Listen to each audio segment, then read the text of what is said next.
You have scholars going back and taking months and months and months to evaluate each decision. And what you're thinking is, well, obviously I couldn't get all that information. I did the best I could with what I knew. Imagine being the most influential economist in the world.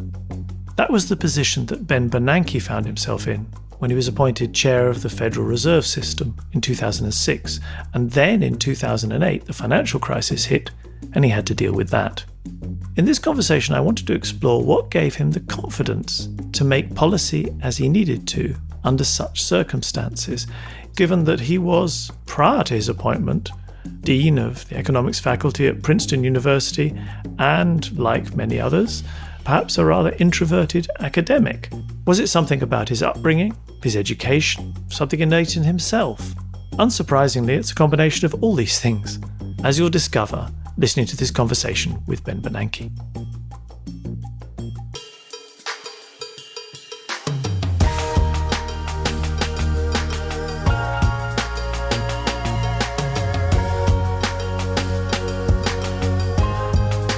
This is Nobel Prize Conversations.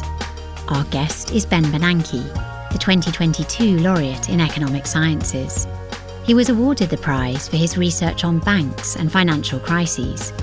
He shared the prize with Douglas Diamond and Philip Dybvig. Your host is Adam Smith, Chief Scientific Officer at Nobel Prize Outreach.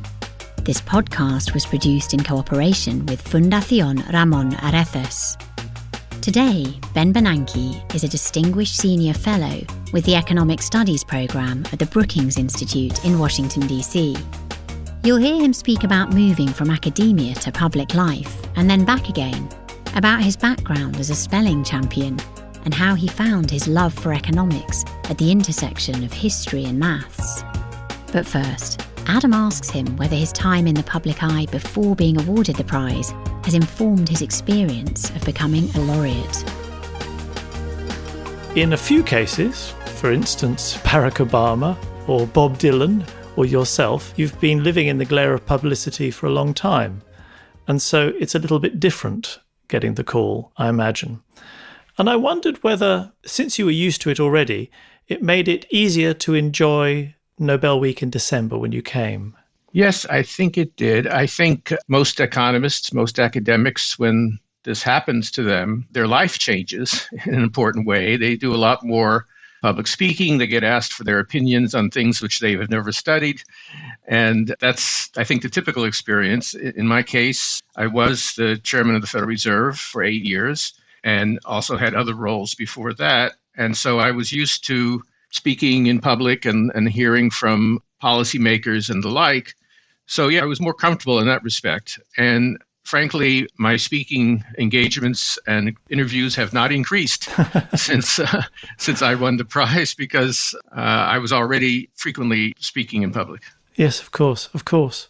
The experience of being in Stockholm, I think many laureates find rather overwhelming. By the end of Nobel Week, they're absolutely exhausted. Did you find yourself exhausted, or were you fresh and ready for Christmas? It was a very, very busy week. There was things going on every day, multiple interviews or ceremonies or dinners. I think my one disappointment was that my wife and my guests got to see more of Stockholm than I did. I would be going to various events, and my family was able to go to a museum or take a cruise or otherwise see the city.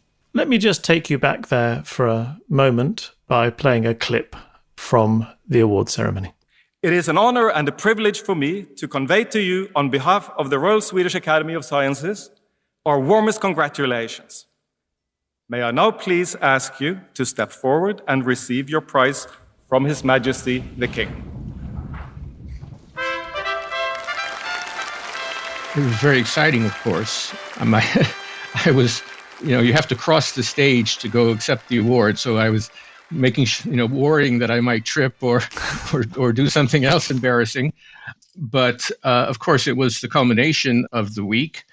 And it was a quite impressive scene with the entire audience, all the men dressed in white tie and tails and the women in gowns. Such a nice formal occasion with the music and hearing my fellow laureates. It was obviously a very great moment, but it was only part of that whole week of celebrations and interviews and the like. What was emphasized in the presentation speech was the fact that you, as an academic, had found yourself in the position of being a practitioner, and how you had been called upon in 2008 to act in a way that pretty much had to save the global economy, which is a very unusual position to find yourself in. I wanted to explore a little bit how, I suppose, an academic who is generally, I suppose, presumed to be a rather shy individual by society at large, suddenly finds the confidence to be able to act in that way. Yes, I am. I am by nature introverted, but necessity, creates its own requirements. And it was obviously a very difficult situation.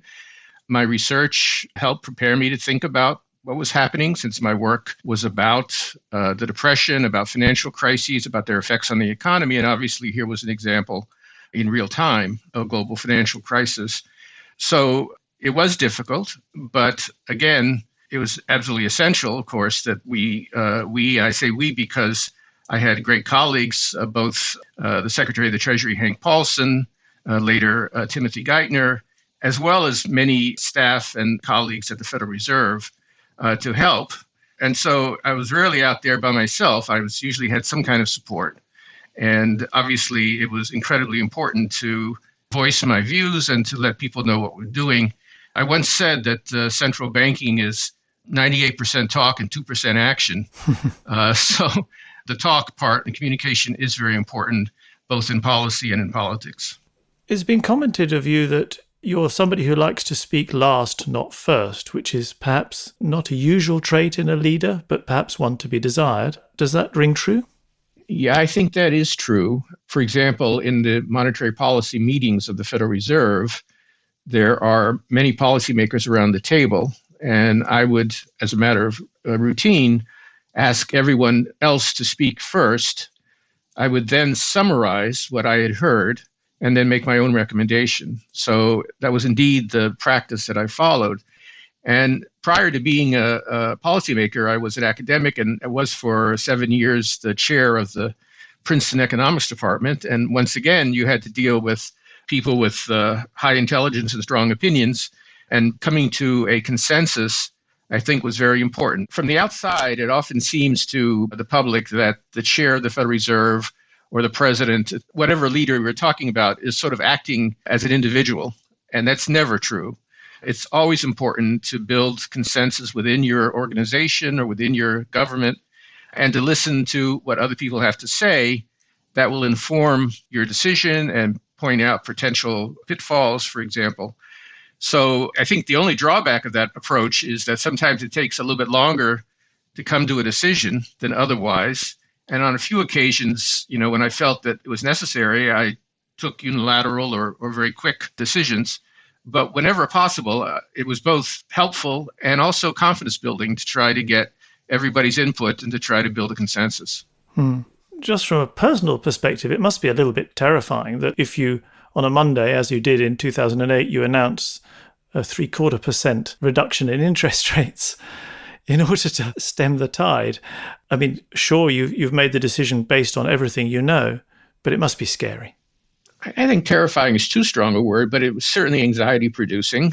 Again, one of the elements of a financial crisis is, first of all, it's very hard to predict. We did not predict a crisis of the magnitude that happened, months in advance.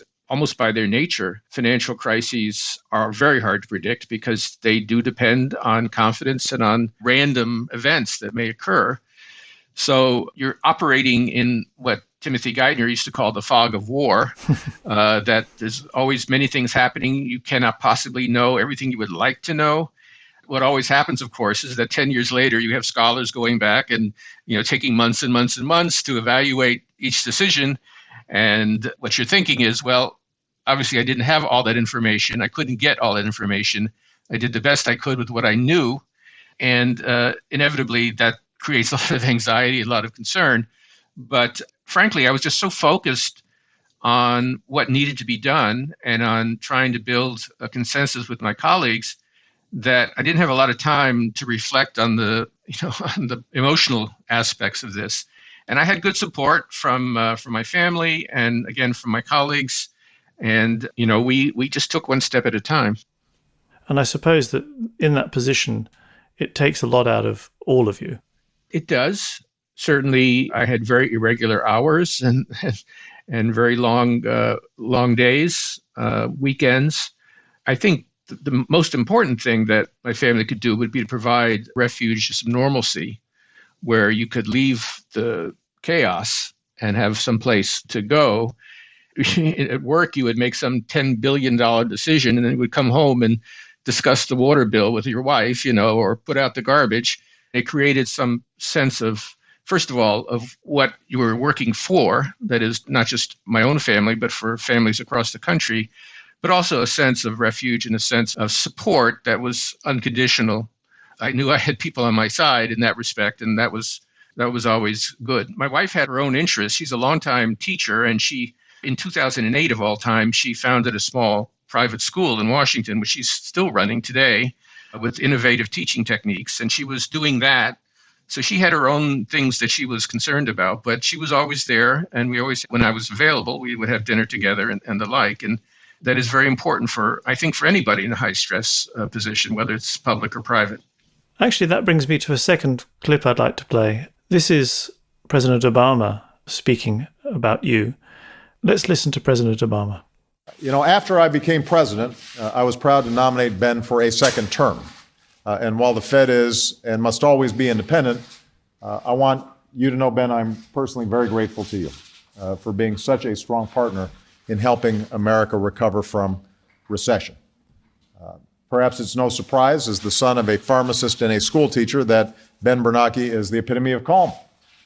And against the volatility of global markets, he's been a voice of wisdom and a steady hand. First of all, it must be nice listening to that again.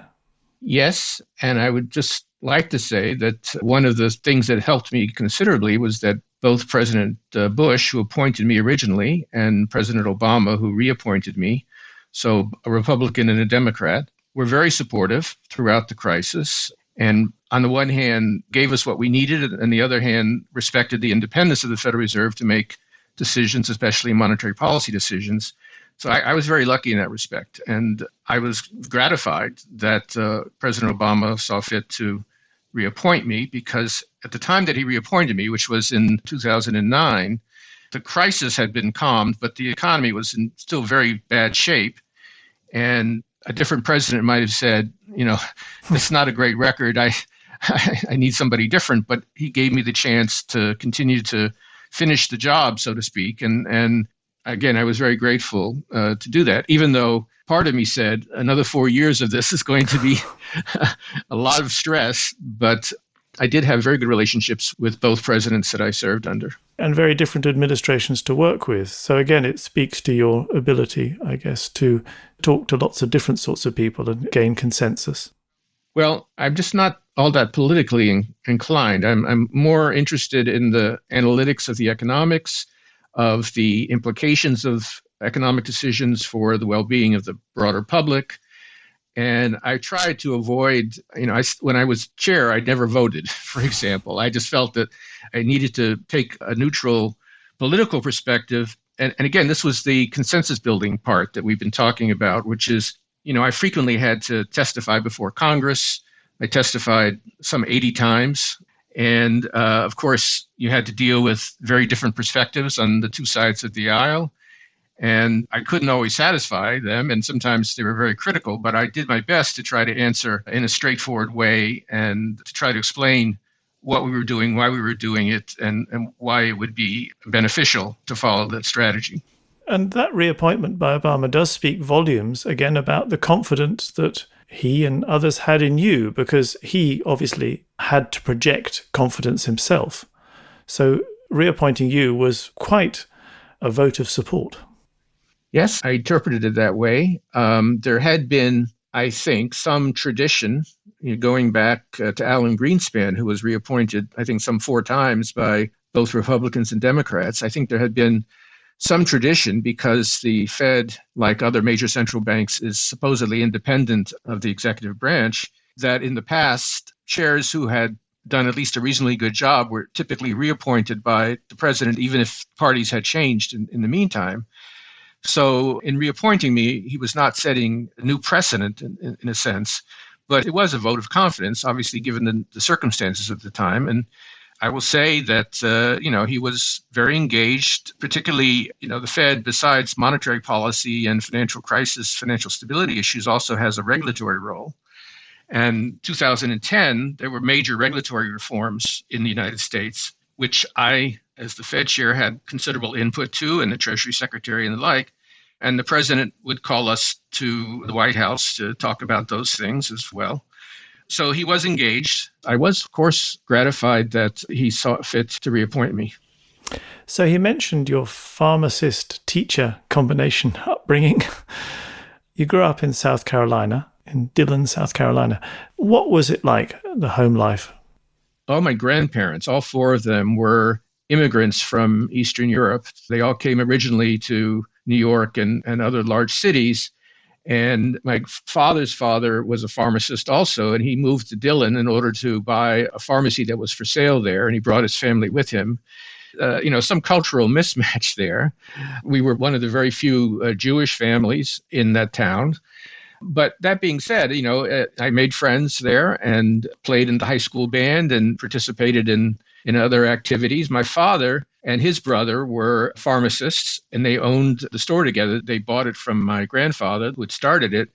And they were important people in the town because I think in the entire town, we had one doctor. So people would frequently come to the pharmacy and say, ask for, simple medical advice or for nutritional advice, et cetera.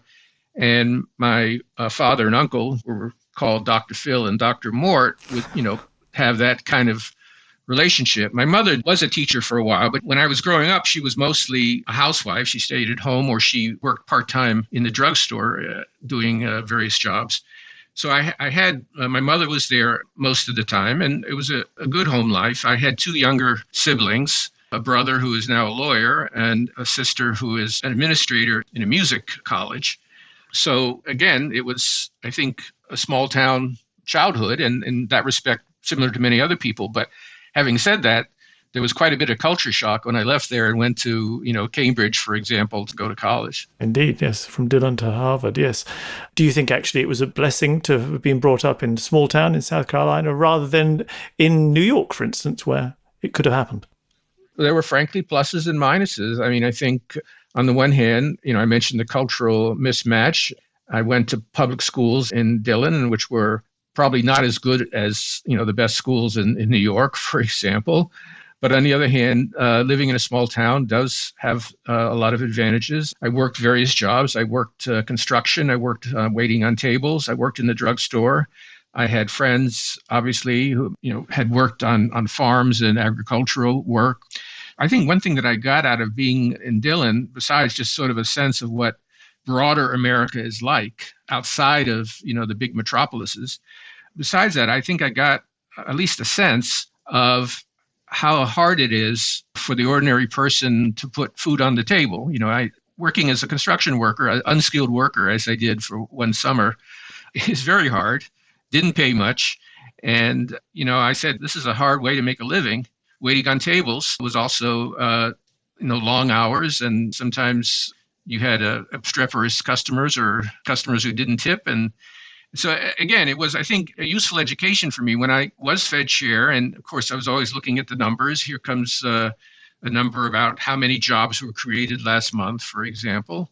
On the one hand, as an economist, I'm looking at that number and trying to think about how it fits into a broader economic picture. But on the other hand, having grown up in a small town, not a very rich town, economically very stressed place, I could think about the real families, real people that those numbers represented.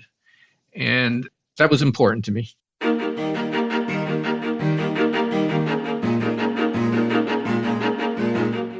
You were also a stellar student. You seemed to excel easily. Or was it you had a very good work ethic from a very early age? I just liked to learn. I think I had ability. So I never had any problems in school. I was the state spelling champion in 6th grade. Later I won a statewide award that allowed me to make my first foreign trip, a short tour of Europe, and when I was a senior in high school.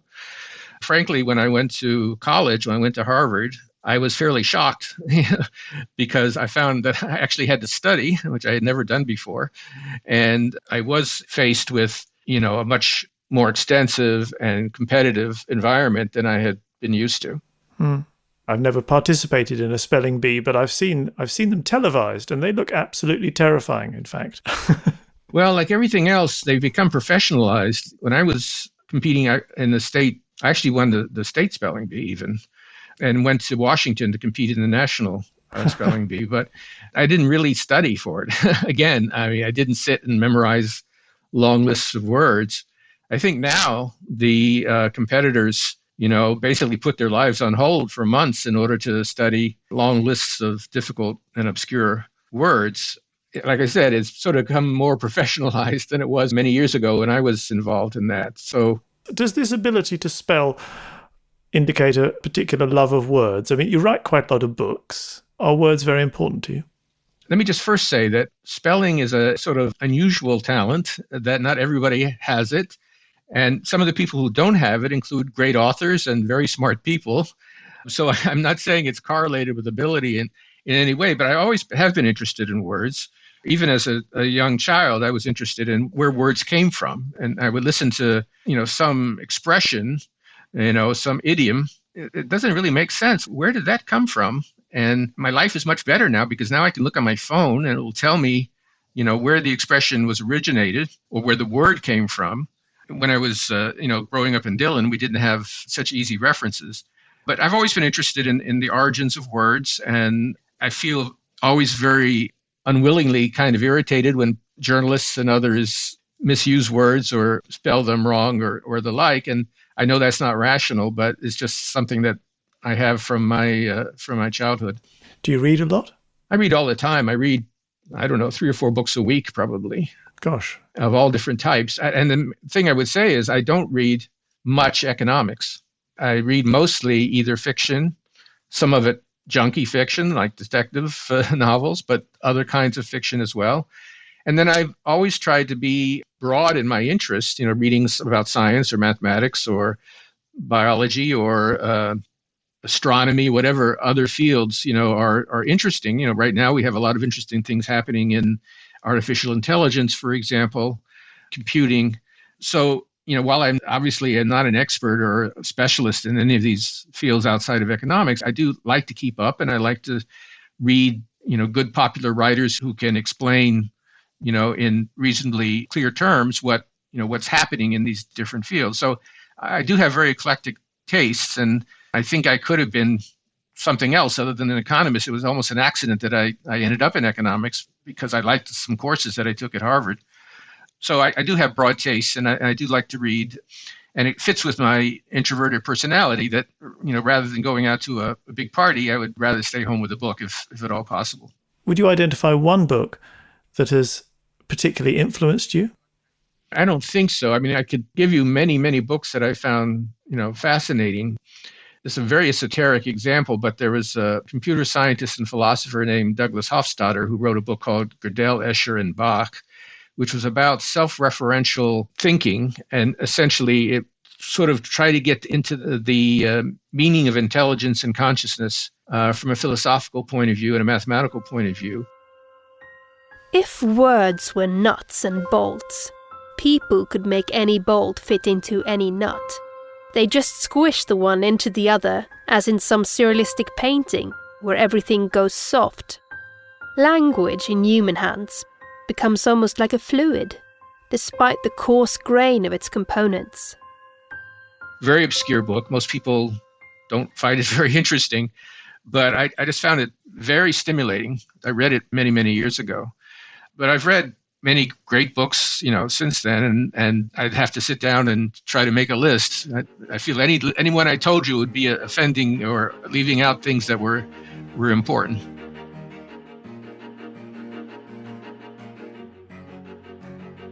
So, Adam, Ben Bernanke's research has focused on the Great Depression. Could you tell us a little bit about that period of history? Yes, the Great Depression was the longest and deepest downturn the modern economy has ever seen. It began in 1929 in the US, at the end of a decade of relative affluence in the US, the Roaring Twenties, and then suddenly this downturn began. And then it went on right up and into the Second World War, only stopping in 1941.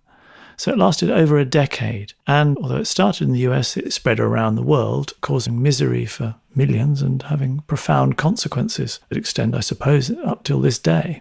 It was a period in which there were massive rises in unemployment and massive decreases in production. And I suppose for most of us, it's some of the iconic images from that time that stick with us.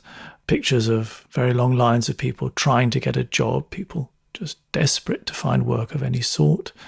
So many films that capture the misery of that time, from John Steinbeck to, for instance, It's a Wonderful Life. Do you know, I'm actually embarrassed to admit I haven't seen that film, Adam. What do you do at Christmas? We're watching Elf at Christmas. Nevertheless, I'm sure you're familiar with the iconic scene from it in which people are massing outside the doors of a bank trying to get their money back. And one of the things that happened during the Depression was that many banks failed. And in the end, in the US, it led to a complete collapse of the banking system in 1933. And that collapse of the banking system is something that Ben Bernanke in particular has identified as being important in the Great Depression. What have been the consequences of Ben Bernanke identifying the importance of that? Well, it's changed, I suppose, the way that people look at bank failure. What he saw was that the closing of banks, which before his work had perhaps been seen more as just a consequence of the Depression, actually had a causative influence, that the fact that there were no longer banks around who could provide loans to people meant that people couldn't get credit to build their way back out of the recession. And so that just prolonged the thing. And now people realize that even in the midst of crises, it's very important to preserve the credit system. And so central bankers around the world these days try very hard to preserve the integrity of banks. And central banks tend to act as a lender of last resort, so that even if a bank is about to collapse, there's somebody who will guarantee that the depositors can get their money back. And that's playing out around us in real time, unfortunately, at the moment. We've recently seen 3 commercial banks in the US fail, which wasn't expected. And so the role of policymakers in reacting to that sort of situation is very much in the news at the moment. It's very interesting to listen to Ben Bernanke talk about what got him interested in this huge topic of the Great Depression. Let's take a listen to that. The Great Depression was this global catastrophe where you had all of these workers and factories, unemployed and not producing when, in some sense, they could have been producing.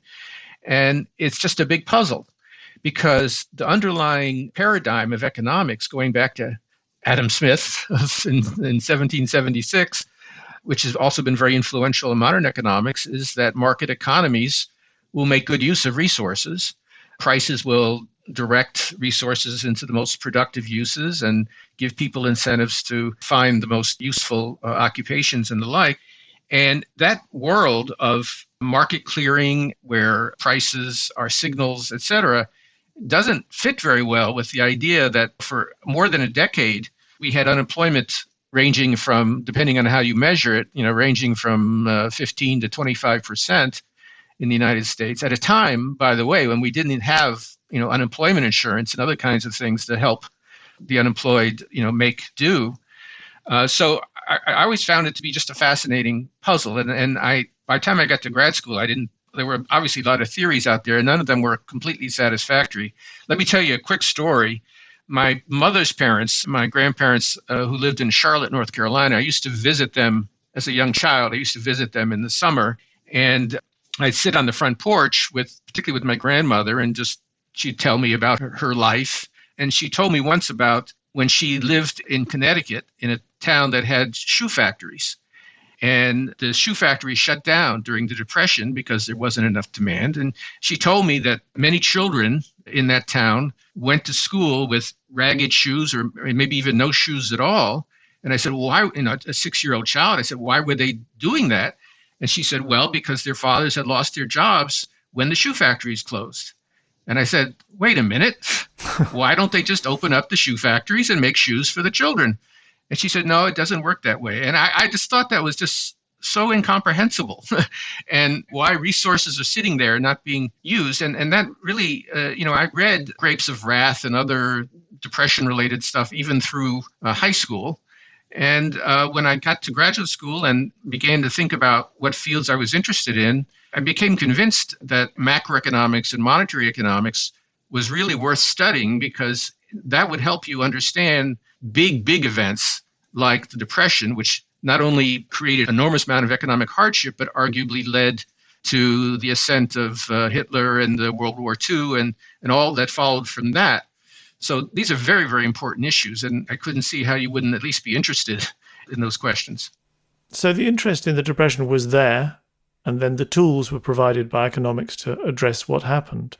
Were you surprised by what you found, which was that the role of banks, the stability of banks, was much more important than had previously been assumed, that they really had a deciding factor?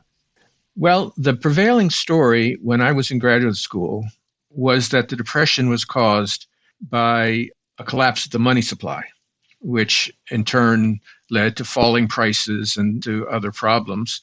And I think there's actually some truth to that because the gold standard was prevailing at that time, and it collapsed after World War I and brought down money supplies and prices and was a powerful depressing force. And people like Milton Friedman and Anna Schwartz documented the relevance of the collapse of the money supply to the economy.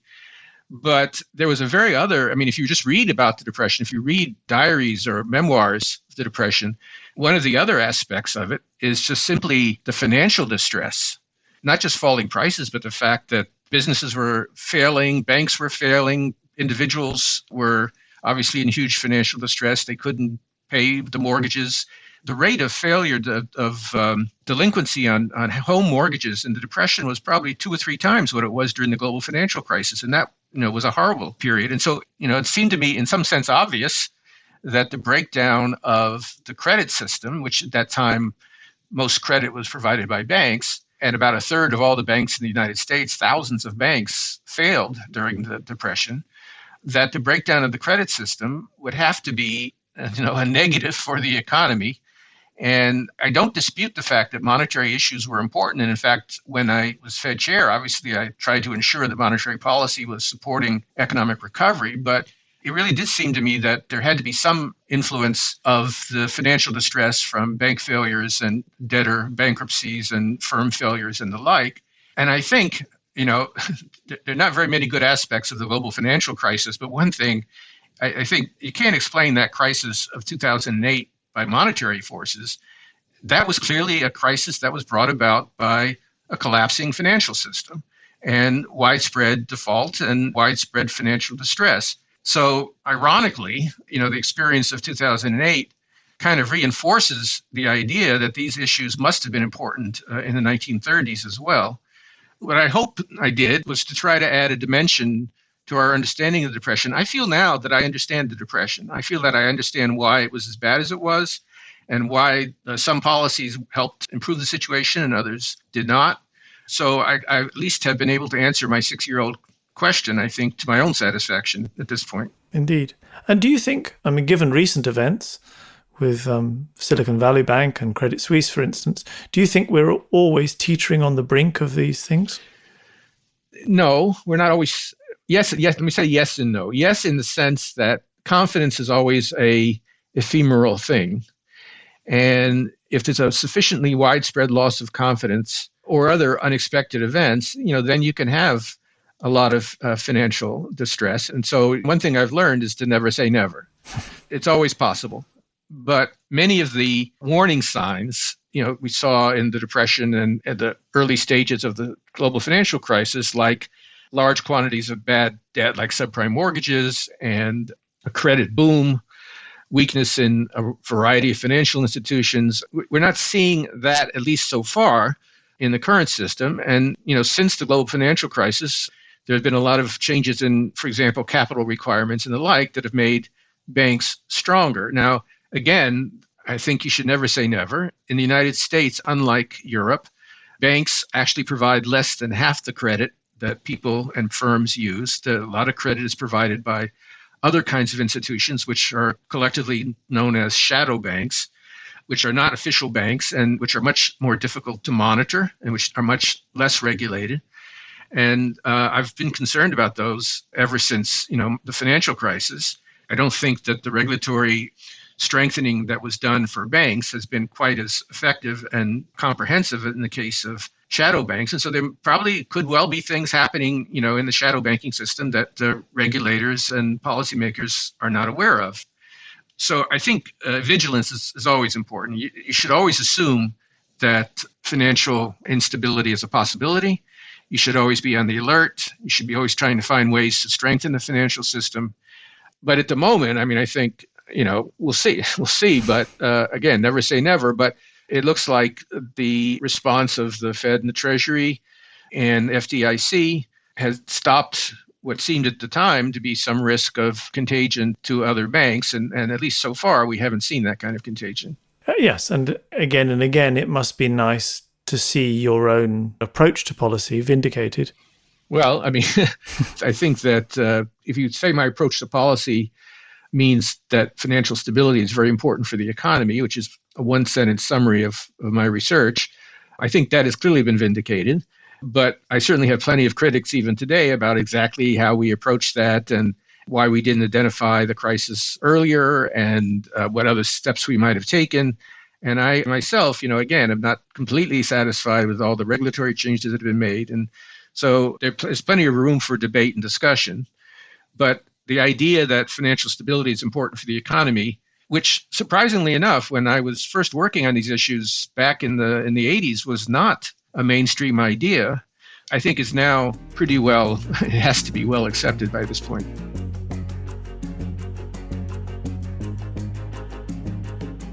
In a way, your career describes as kind of an arc that you're an academic, you become dean of the economics department at Princeton, and then you're thrust into this position of having to be doing as well as thinking. And now you're back to being an academic again.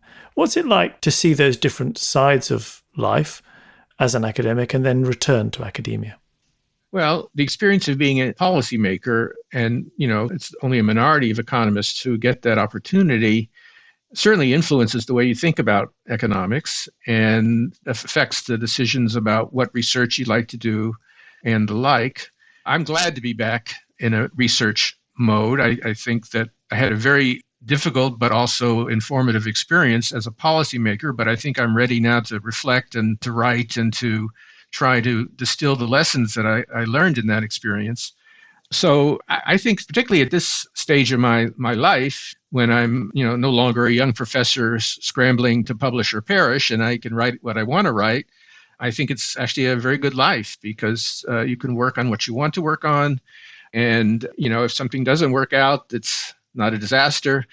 But I've actually, done some work, since my policy time, which I think I'm proud of. I think it's been good and it's contributed to policy debates and the like.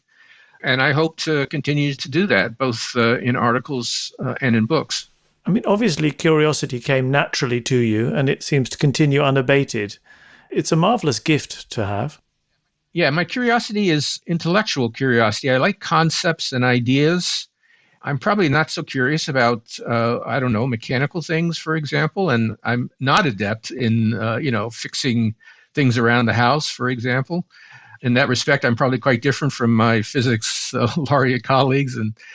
But I just enjoy ideas and enjoy conceptual thinking. I thought in high school that I might become a mathematician, but it was a little bit too withdrawn from social life, for me. And I found economics to be an area that combined quantitative mathematical and abstract thinking with social science, concerns about society, concerns about the public.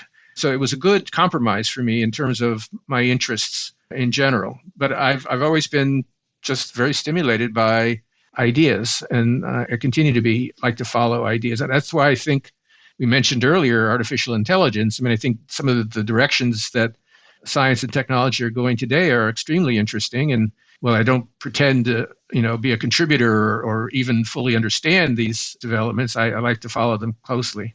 What you just said is so common to hear among economists and economics laureates, that they'd thought of doing maths and then they realized, if you like, that you can study and understand and perhaps even tweak social issues through maths by becoming an economist.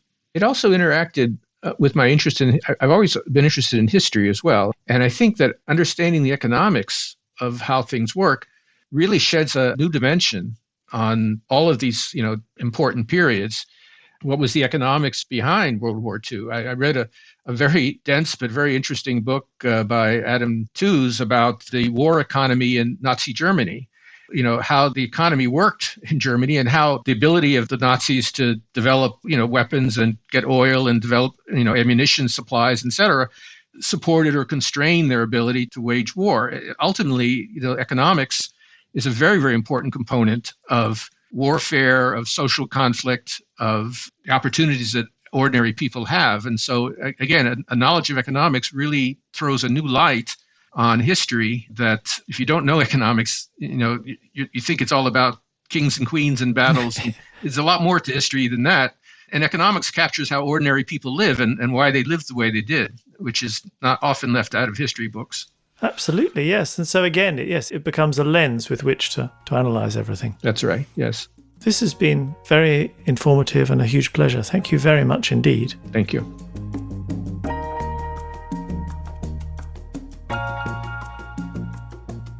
You just heard Nobel Prize Conversations. If you'd like to learn more about Ben Bernanke, you can go to nobelprize.org, where you'll find a wealth of information about the prizes and the people behind the discoveries. Nobel Prize Conversations is a podcast series with Adam Smith, a co-production of Filt and Nobel Prize Outreach. The producer for this episode was Karin Svensson. The editorial team also includes Andrew Hart, Olivia Lindquist, and me, Claire Brilliant. Music by Epidemic Sound. Serving as head of the Federal Reserve certainly put Ben Bernanke in the spotlight. We've spotlighted more than a dozen other brilliant economists in earlier episodes. Find them on Acast or wherever you listen to podcasts. Thanks for listening.